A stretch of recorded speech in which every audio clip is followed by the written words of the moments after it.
All right. Hello, everybody. I will call this meeting of the Boise Public Works Commission to order.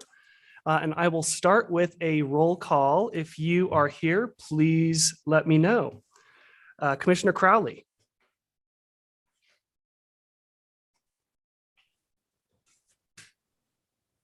Can you hear me?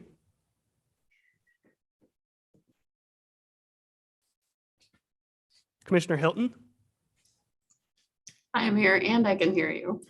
Perfect. Thank you. Commissioner Morgan? I'm here. All right. And Commissioner Crowley, can you hear me?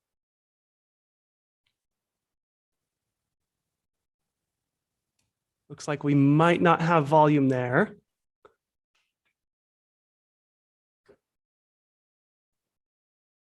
I'll drop in a quick chat.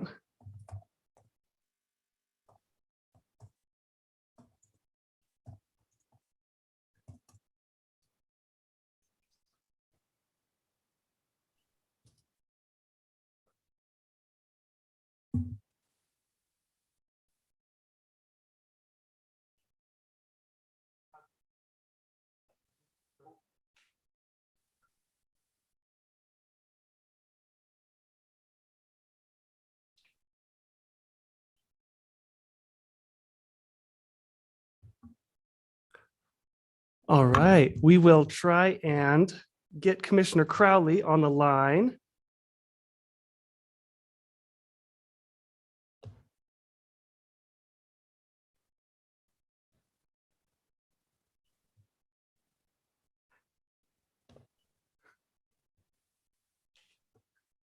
Please hold for some technical assistance.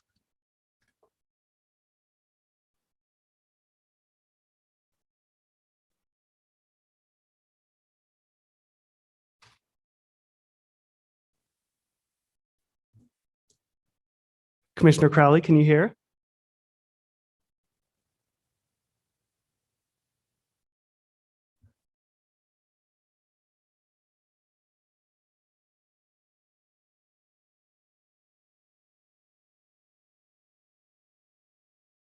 Hello, we are just starting the meeting. Are you able to hear us on the Zoom?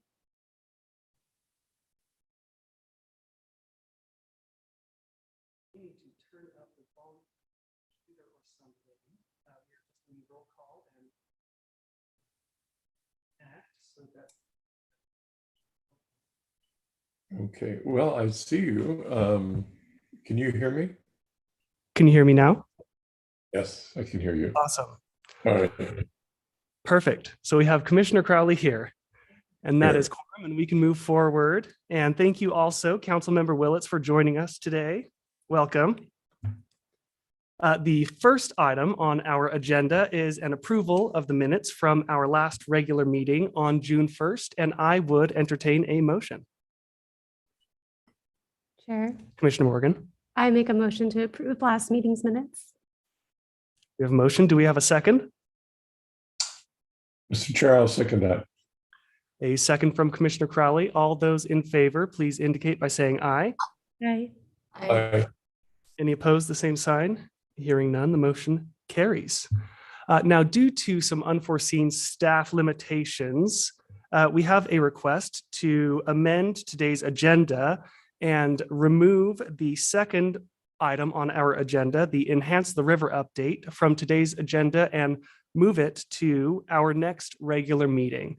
And with that, I would entertain a motion to do so. Chair, I make a motion to move the Enhance the River update to next meeting Awesome. And remove it from. and remove it from today's agenda. Awesome. We have a motion. Do we have a second?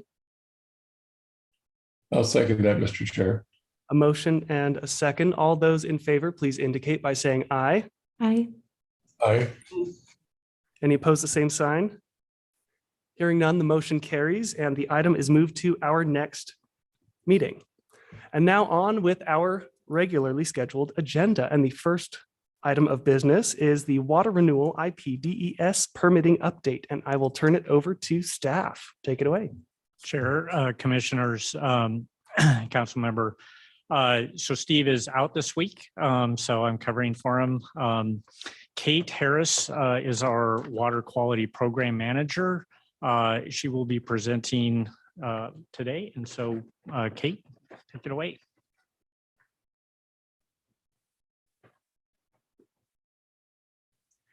Thank you, Rob.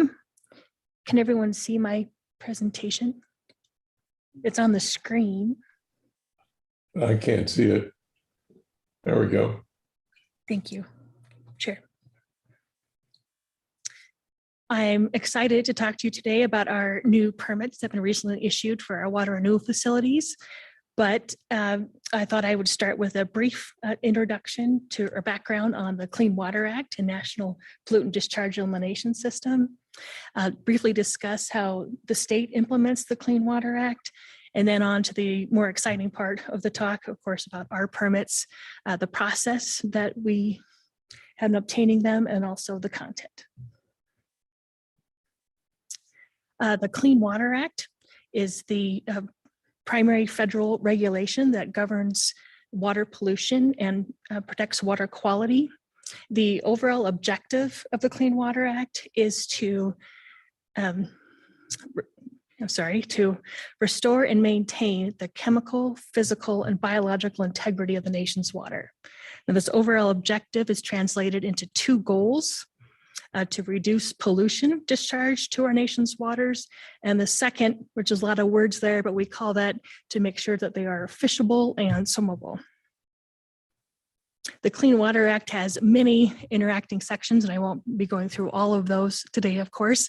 I have a few that are bolded that I will touch on.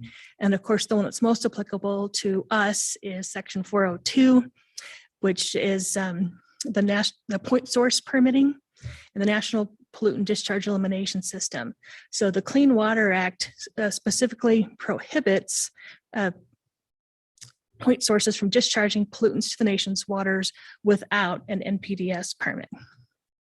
And a point source is, dischargers are categorized into two different types of categories. We're called point and non-point. And non-point or point source discharger there's a definition there on the slide, that any discernible, confined, and discrete conveyance. There's a lot of examples there. So we fall under the point source category as a publicly owned treatment works.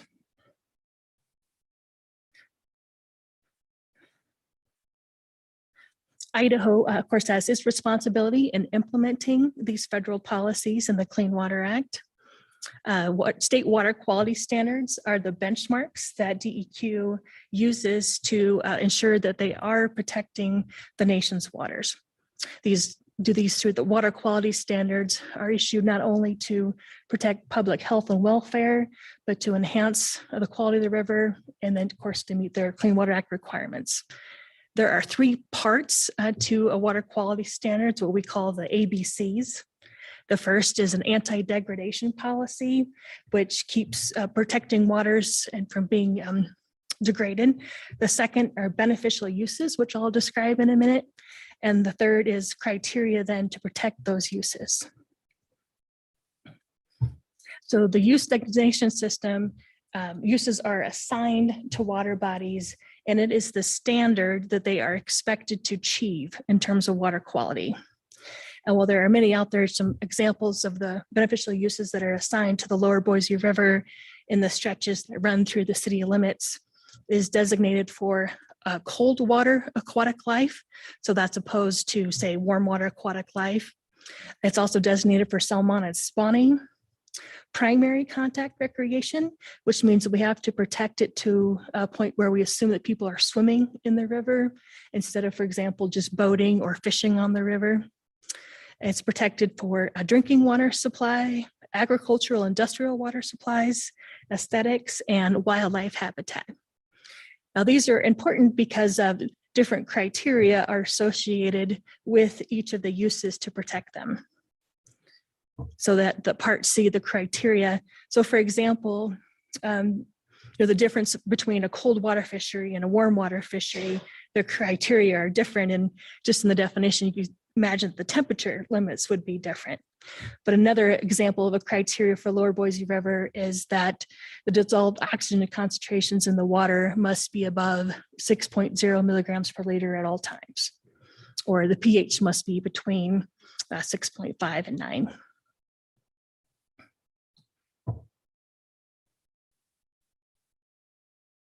The state of Idaho is required by the Clean Water Act to assess water bodies at a regular interval. They have to identify those that are impaired and then to restore the ones they've identified as being impaired.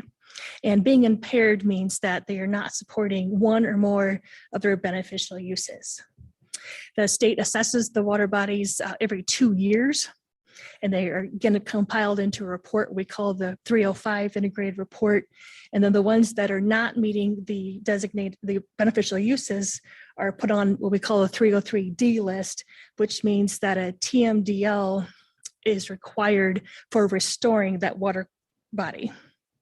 Now, a TMDL stands for total maximum daily load, and that's exactly what it is. It's a calculation of how much of a certain pollutant can be discharged to a water body and still meet those beneficial uses. After this amount is determined, it is then allocated to different sources within the watershed. So for example, that's of course, a hypothetical pie down in the lower left-hand corner, but so you allocate amounts to different dischargers and to non-point source pollutants, to groundwater, and to background conditions reserved for growth. And so, for example, just to put it in context, in the lower Boise total phosphorus TMDL, the city of Boise received an allocation, the city of Nampa received an allocation, everybody received allocations. Now these allocations to point source discharges are called waste load allocations. And by law, the Clean Water Act requires states to then put those waste load allocations into our point source discharge permits as limits. So moving on to limits, so exactly, what is a permit? It's essentially our license to discharge, because again, the NPDES program and the Clean Water Act doesn't allow dischargers to discharge pollutants to a water body unless they have a permit. And in this permit, it specifically details how much of a pollutant can be discharged and which ones, how you're going to monitor it and report on it, and then any other conditions that are required to make sure that you're attaining the Clean Water Act intent. Now, the city has IPDES permits that are several IPDES permits. So we have 2 for the water renewal facilities, and that incorporates our phosphorus removal facility. We also have 1 for our geothermal system, which I will be back later this year or next year to talk to you about. And we are also a co-permittee with ACHD on the stormwater permit, along with several other entities.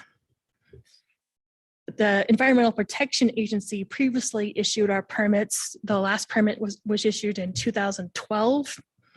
The permits actually expired in July 31st of 2017, but because we submitted a timely reapplication, they were what's called administratively extended, which means that they're still in effect. However, they can't be modified. And in that timeframe of our last permit being issued and the current ones, the Idaho Department of Environmental Quality obtained primacy of the NPDES program. So whether now it's the Idaho Pollution Discharge Elimination System permits. These permits just took effect on the 1st of July, and they're good for 5 years. And the thing that I wanted to comment on about process is that we took a completely different process to permitting this time around than we have historically. We've had permits since the Clean Water Act was approved in 1972. So we've had permits since 1976. Instead of waiting for a permit to arrive and then discussing it, we met consistently with our regulatory agencies most of our permit cycle to discuss the next permit.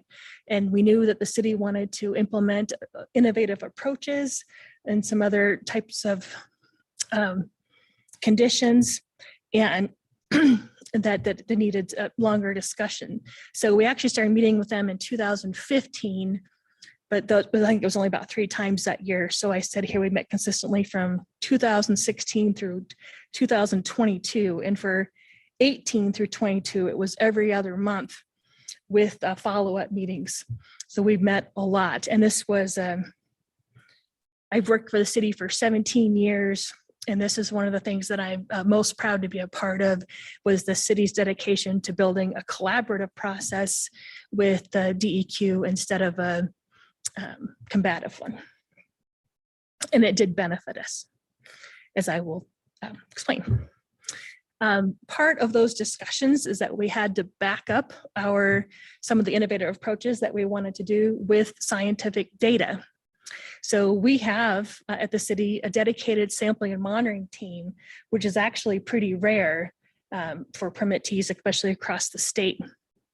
And I put some data points on there on how many we collected.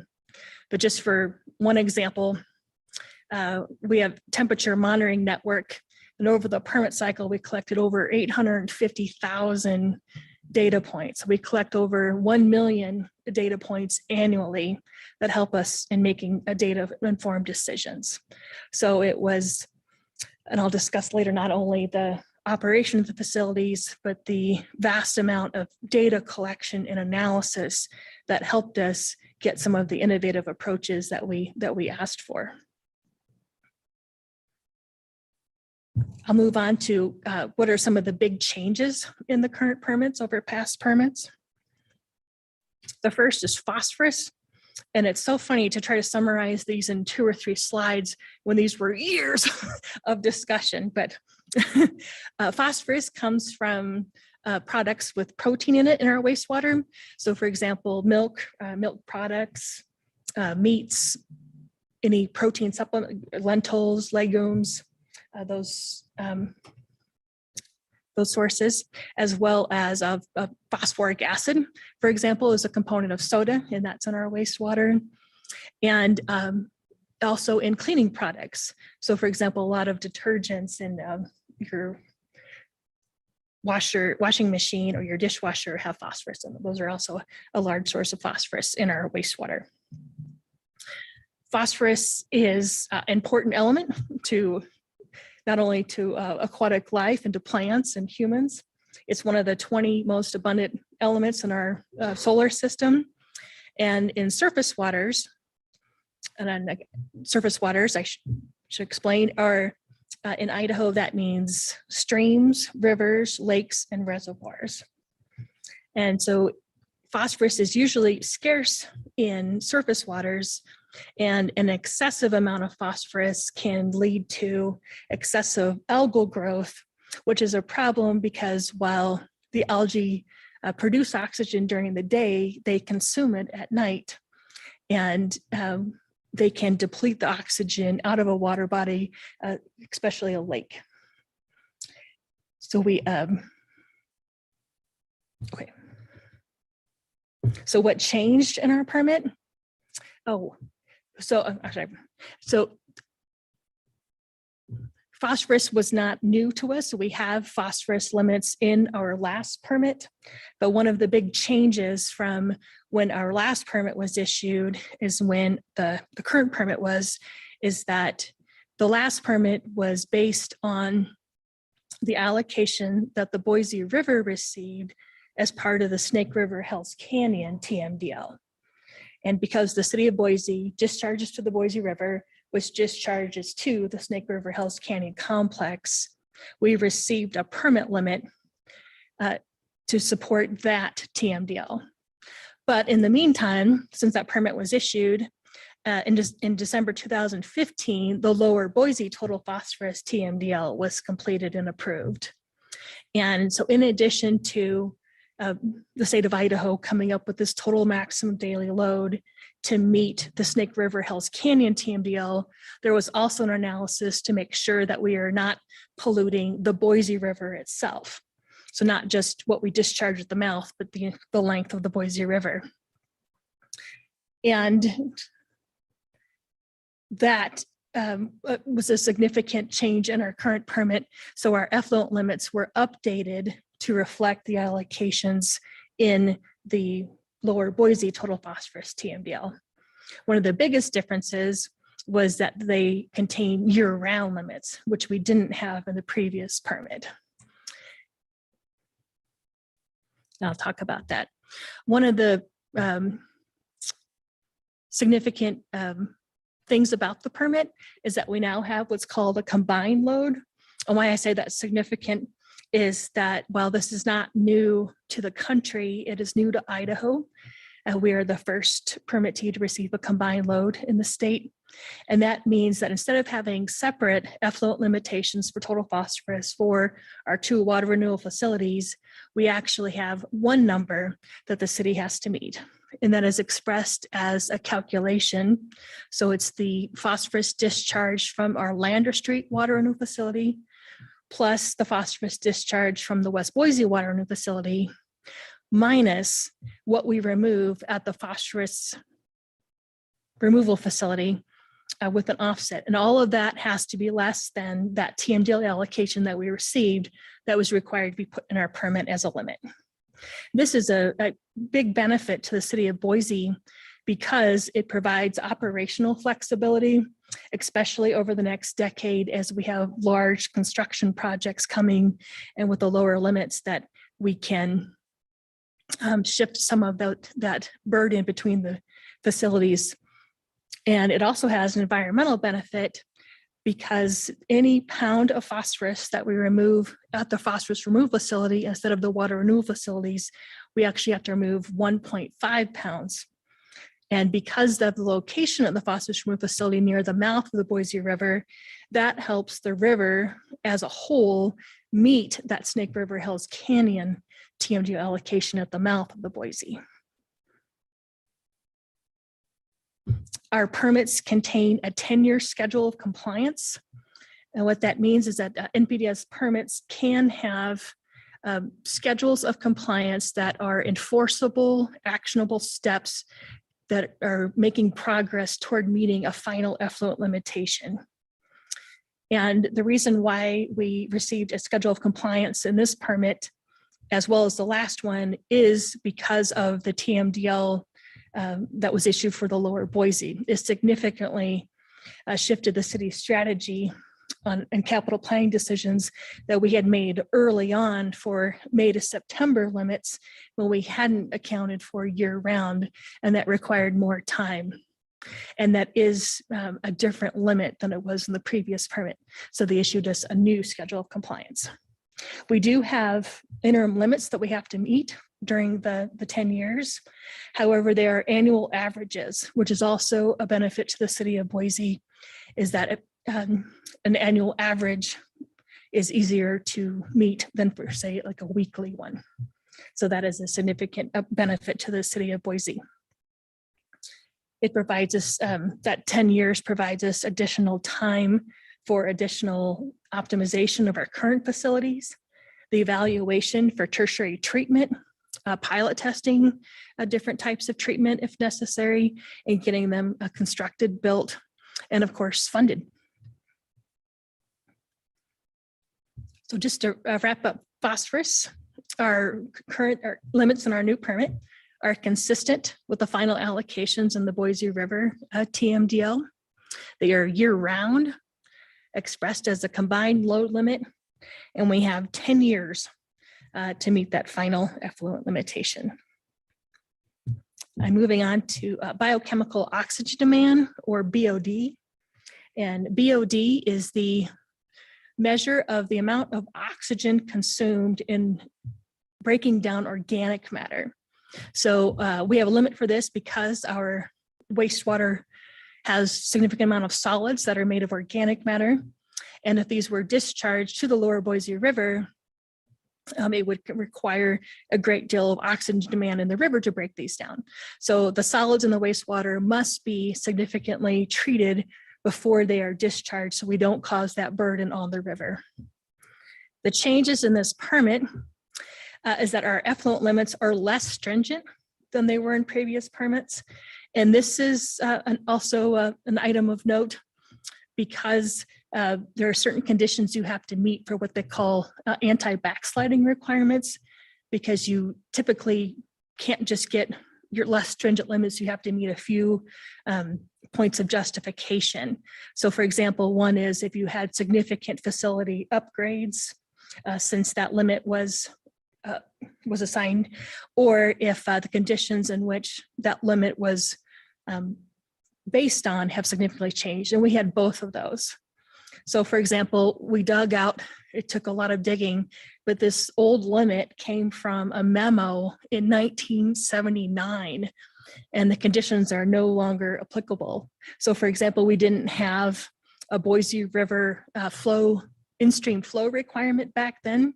So they had to assume that there could be no flow in the Boise River, and we were the only water that would be for the aquatic life that was there. And we didn't have any nitrification back in 1979. And so, like, for example, for now, we remove almost 99.2 or something % of the BOD. So we've had significant upgrades, and those conditions no longer exist. We also had to demonstrate through, again, data collection and evaluation to show that these less stringent BOD limits would not negatively impact conditions in the river. And just because limits become less stringent, or if they are removed from the permit, which I'll discuss in future slides, it doesn't mean that we're going to change how we operate the water renewal facilities. So for example, it's not like we're going to start discharging all kinds of BOD to the lower Boise River. This one, it was essentially fixing an error that needed to be updated, because we already removed 99.5% of the BOD. So we require unnecessary upgrades to get any further. So these are appropriate limits for the current conditions. Second is ammonia. Excuse me. Ammonia is one form of nitrogen that is found in aquatic environments. Ammonia in nitrogen and in wastewater comes from amino acids and breakdown of protein products also. And the main difference between ammonia as a nutrient and, for example, phosphorus, is that while the other forms of nitrogen like phosphorus can lead to excessive nutrient conditions, which cause the algal growth, which cause the depletion in oxygen, which stress the fish, ammonia is directly toxic to aquatic life. So think of your cleaning products at home. A lot of them are to get rid of organic life. And so we do have ammonia is something that is evaluated. In this permit, our ammonia limits were actually removed because of, again, some of those anti-backsliding requirements that we had to demonstrate, that we have made significant facility upgrades directly impacting the treatment of ammonia, and optimization, including the installation of live instrumentation throughout our water renewal facilities, and a more robust data set. So part of our sampling and monitoring program, we have these water quality monitoring stations in the river, and they take data every 15 minutes, and they're permanent. They stay in the river. And the last data set that was used for the ammonia limit calculation was based on a weekly sample of ammonia. But as you can imagine, taking data every 15 minutes gives us a much better picture of what the pH actually is in the river, and allowed DEQ, when they ran the evaluation, it demonstrated that we didn't need ammonia limits. And again, just to stress that it doesn't change how we're going to operate the water renewal facilities. We spent a significant amount of time and effort optimizing those facilities to remove ammonia and phosphorus. And we don't just turn that off. Mercury, excuse me, mercury is an important pollutant in our nation's water. It is toxic. It is a neurotoxin for both fish and wildlife and humans. It is a persistent bioaccumulative pollutant, which means that you don't just flush it out of your body, and it actually magnifies as it goes up the food chain, which is why, for example, we have fish consumption advisory warnings in Idaho, and I'll get to that in a minute. In our current permit, our effluent limits for total mercury were removed for both the water renewal facility, and I attribute that to we stopped receiving septage at the West Boise Water Renewal Facility in 2014. We also implemented our Mercury Minimization Plan, and one of the components of that was the city passed an ordinance, and we cooperated with the Idaho State Dental Association on this ordinance, but it required dentists to install amalgam separators at their chairs because dental waste is a significant contributor of mercury to a wastewater collection system. So it was there were septage, and we also had to implement a local limit for our industries that discharge to the collection system. And so that we didn't have a limit on our industries before for mercury, but that is another, I think, attributing factor. Even though the limits were removed, the Mercury Minimization Plan requirement was retained, which means that we still have to monitor mercury, the influent, effluent biosolids. We still have to evaluate it as part of our local limits analysis. We still have to look for new sources and try to figure out how to continue to minimize it throughout our city. Similarly, the methylmercury fish tissue monitoring program was retained. However, it was modified a little bit. And just briefly, so the city initiated a cooperative effort within the watershed to begin a methylmercury fish tissue monitoring program. And the reason why the city of Boise initiated it is that in the last round of permits, we got ours first. So Meridian Nampa Caldwell, excuse me, we were all issued permits in 1999, and they all expired 5 years later. But the city of Boise was the first to receive the next go around of permits. So we started the effort, and then all of the permits that were issued after ours contained the requirement that they could either start their own monitoring program or they could join the city of Boise's effort, and we cost share on the cost of the program. We used to sample sites on the Boise River, in Brownlee Reservoir, and on the Snake River, but that was modified in this permit that will be just collecting samples on the Boise River. And while there isn't a permit limit that we compare to, the levels that we measure, and we have to submit reports to DEQ and the Central District Health to compare to the fish tissue criterion in Idaho and the Idaho Fish Consumption Advisory Panel levels. And we are now outfitted to collect our own samples. The USGS collected them in the last permit cycle. That is my sampling monitoring team, the lower right-hand corner, with our brand new electrofishing boat that took 2.5 years to arrive because of COVID. The whole effluent toxicity testing, or we call this wet testing, is measures a total toxic effect of an effluent on live organisms in a controlled laboratory environment. So we have these species, we subject them to various concentrations of effluent over a 7-day test. And then based on the species, there's different endpoints. So did they grow? Did they survive? Did they reproduce? And then we compare those to our permit limits. What's new in this permit is, well, we had many other permit limits removed, that this permit does have limits for whole effluent toxicity. In the previous permits, we had triggers, which would then initiate the need for additional sampling to show that you weren't discharging something that was toxic. But this time they are limits. And they added an alga species to the list for us to sample for 1 year. Temperature.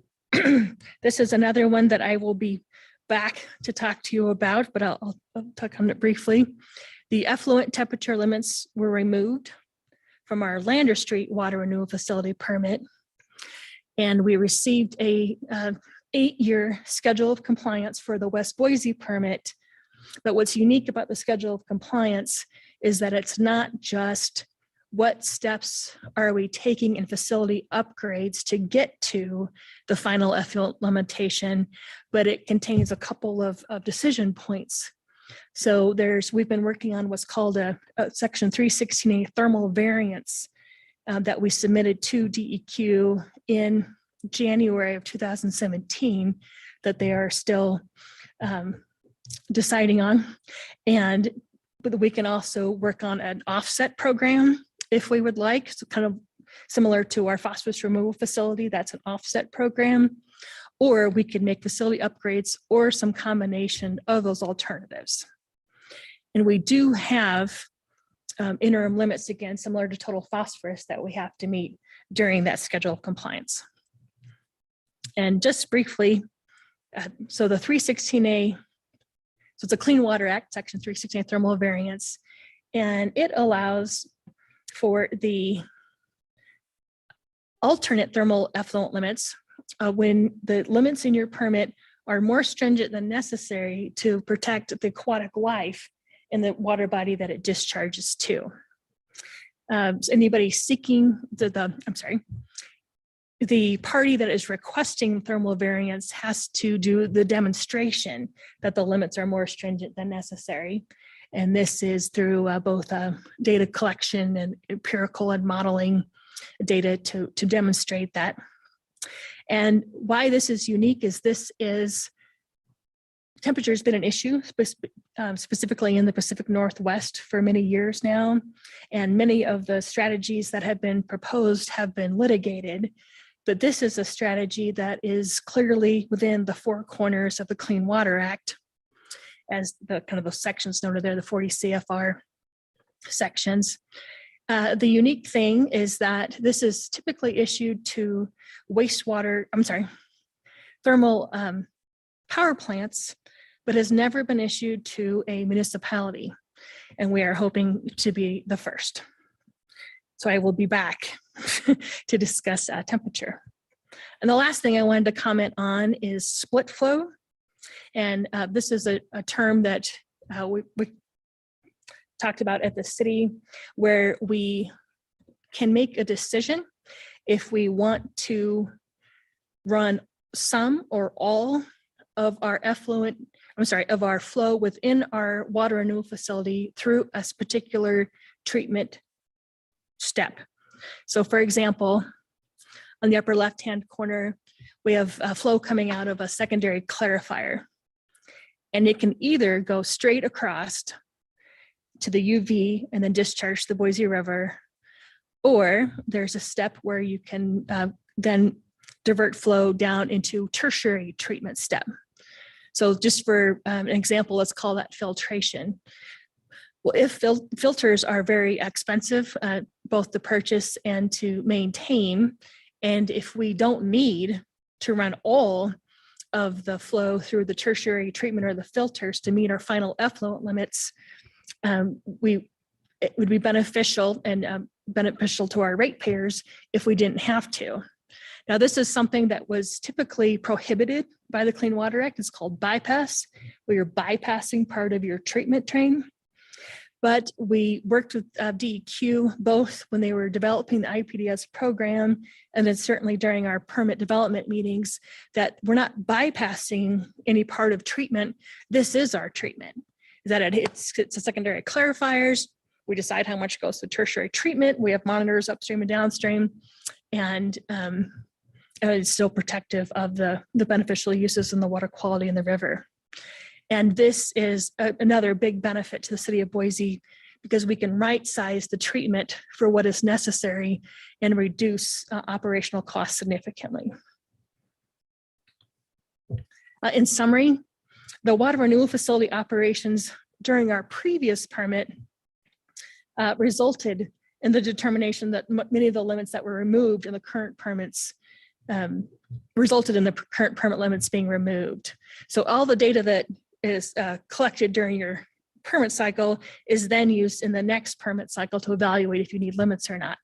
And because the facilities ran so well, that's why many of those limits were removed.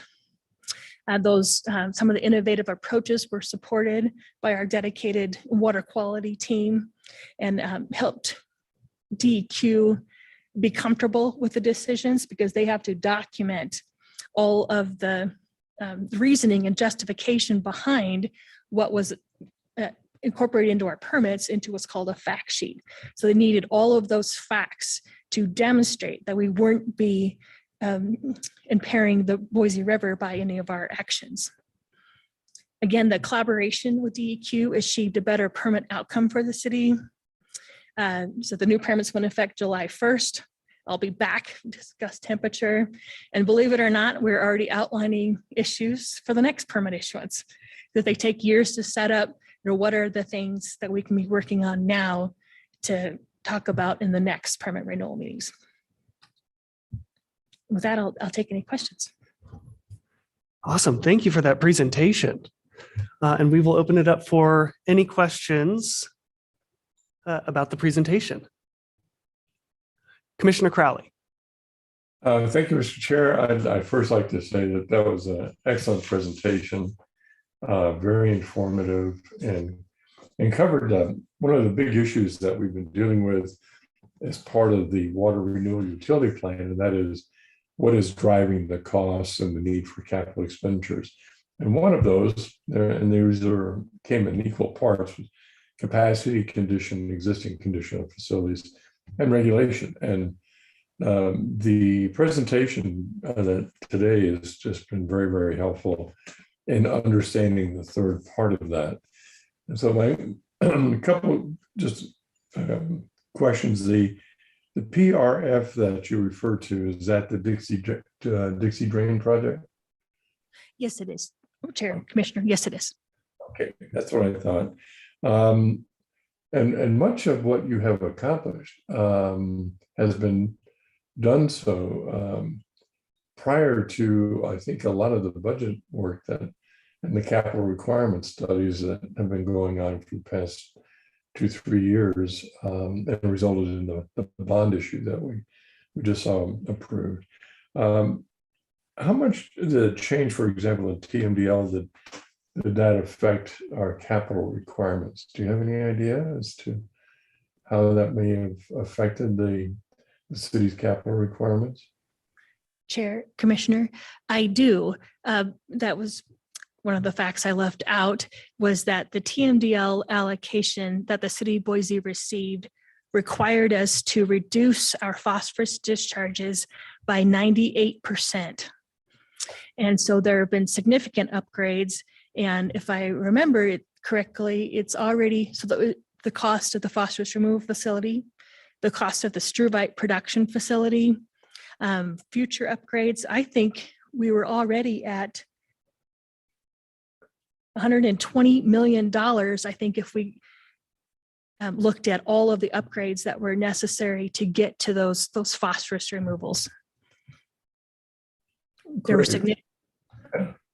It's very significant and very effective and creative at the same time. The other question I had is kind of a general one. I was wondering what your opinion was of the condition of the Boise River today as compared to 5 to 10 years ago.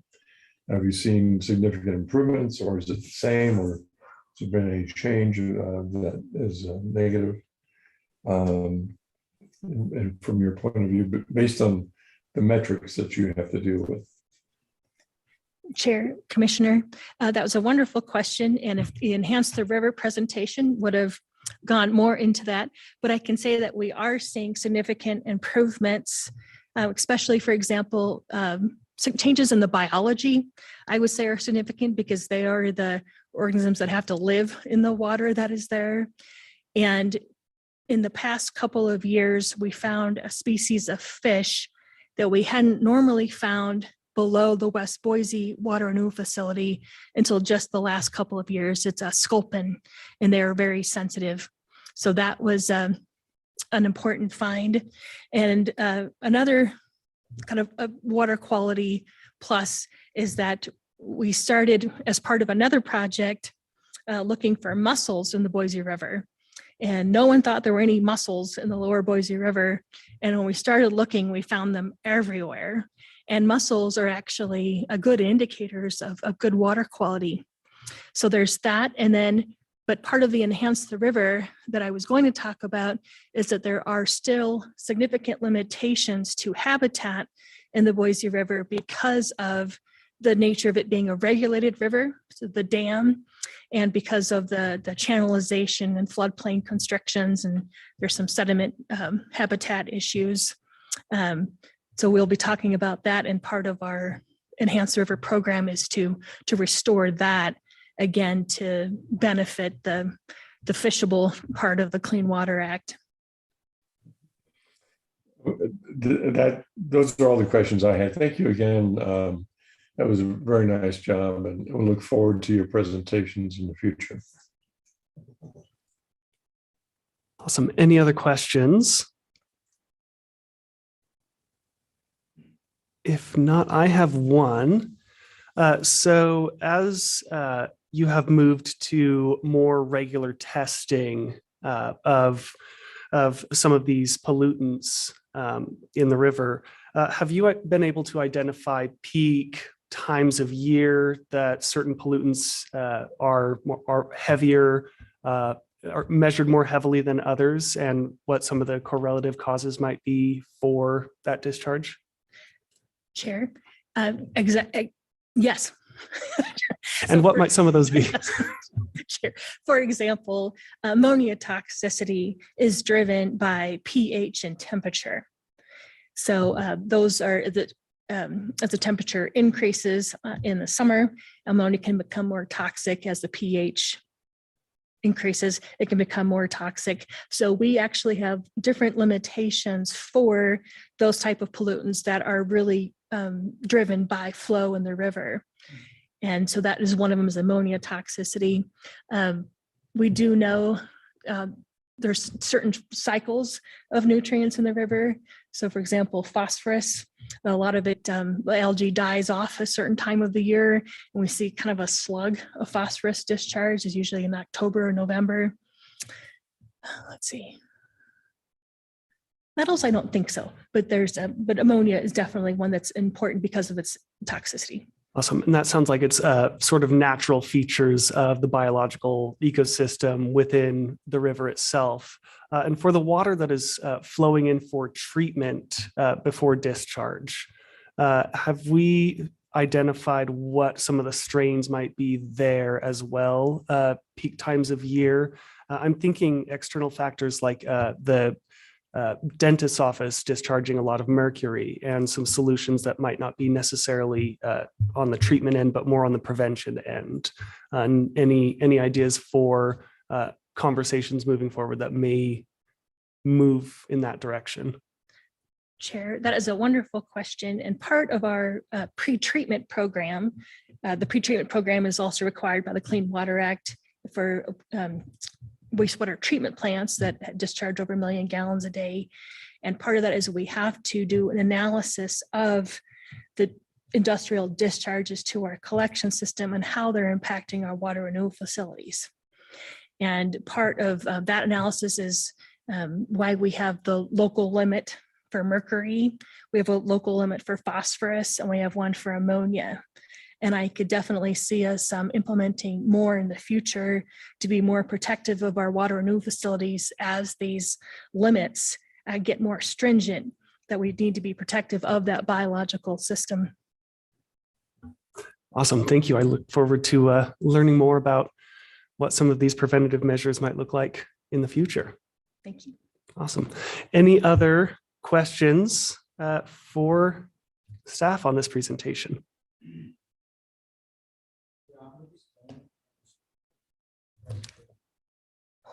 Thank you. Awesome. Thank you. Awesome. With that, we will move on to the next item on our agenda, which is a summary of directors' reports, and I will turn it back over to staff. Chair, thank you. Just a couple of things that we wanted to highlight and pass along, and then we'll see if there are any other questions from the commission. One thing to note, an update, I think, since the staff memo in the packet, we did work through the first bond issuance for $80 million and a 4.3% interest rate. We think that's a big milestone in this process, and so appreciate the commission's support and help with that. And kudos to Heather and the team working on that as well. Also wanted to note that the connection fee updates that we have discussed, I think a couple of times in the recent months, we decided to pull back and slow down on that. There just, as we were going to finalize it, there were a few minor issues that came up. I don't think anything significant, but if you're wondering what happened to it, it's just getting slowed down a little bit as we work through those to make sure it's right. We wanted to give you a heads up as well. EPA came out with a PFOS, not even quite sure. Anyway, they came out with a PFOS advisory. It relates to drinking water requirements, but impacts some of the study and planning work that we've been doing. So we'll be bringing an update to you on that. The other thing that I would just make of note for me personally is just announce that I am going to be retiring at the end of January.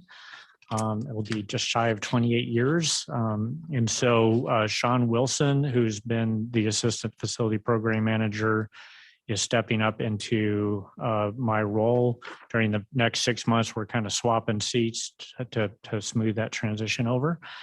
And so just wanted to make note of that. And with that, I'll stand for any other questions that the commission may have had on the director's reports. All right, thank you. And we'll try not to run you too ragged this final stretch of 28 years. Any questions from the commission on the director's reports? Commissioner Crowley. So Rob, congratulations, number one. Secondly, could you tell me again what the amount of the bond issuance was? Did you say 20 million or? The bond issuance was for 80 million. 80 million. Okay, great. Thank you. That's all I had. And good luck to you. Thank you, Commissioner. Any other questions for staff?